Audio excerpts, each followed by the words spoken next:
سلامونه ملګرو، اجاز احمد یم، ستاسو ورور، ستاسو ملګری. قدرمندو، تاسو سره به ډېر ځله مخاطب شوی ما، تاسو به لیدلې ما څه ملګري به داسې چې هغوی به نیمه لیدلې د کیمرامینۍ نه راواخله تر اوسه پورې بیا سوشل میډیا راله، نو هغې باندې به زیاتو ملګرو به لیدلې ما، زیاتو ملګرو به نیمه لیدلې. خو قدرمندو دا وخت زه تاسو سره یو دغه شریکوم چې کومه موقع ما په لاسو باندې راله او په ما باندې یو اعتماد وکړی شو د FM 93 ریډیو دلبر. نو انشاءالله چې پر روان وخت کې به زموږ کوم خدمت وي، کم ستړي وي، نو هغه به مونږ د ریډیو دلبر د لارې نه تاسو سره شریکو. نو د هغوی د منیجمنټ هم ډېره زه شکریه ادا کوم چې هغوی په ما باندې دغه ټرسټ دغه اعتماد وکړو. نو انشاءالله چې مونږ به په دغه ټرسټ او اعتماد باندې به مونږ هغوی ته ځان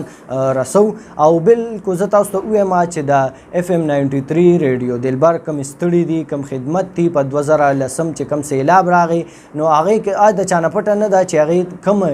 خلې ځلې او کوم ستړي دي د هغې پر عوامو په منځ کې لا په ټوله خیبر پښتونخوا کې چې هغې کوم کردار ادا کړی دی، نو بالکل هغه د چا نه پټه نه ده. نو را روان چې زمونږ څونه پروګرامونه وي، لا کوم خدمت کوو ستاسو، نو هغه به مونږ د FM 93 ریډیو دلبر د لارې نه تاسو ته 8 بجې چې زمونږ کوم نیوز وي، لا چې کوم شیډول د پروګرامونو دغه شي، نو انشاءالله چې په هغې کې به پوره حصه اخلو، هغه به هم تاسو سره شریکو چې 8 بجې کوم نیوز وي هغې کې به زمونږ ریپورټس وي، او بیا چې کوم شیډول دغه شي نو هغې کې چې کوم پروګرام وي نو هغه به هم تاسو سره شریکو. په سکرین باندې چې زمونږ کوم نمبر دی، نو په هغې باندې تاسو مونږ سره د خپلې علاقې مسلې او خپل دغه مونږ سره شریکولی شئ. ډېره مننه کوم یو وارې بیا د ټولو ملګرو.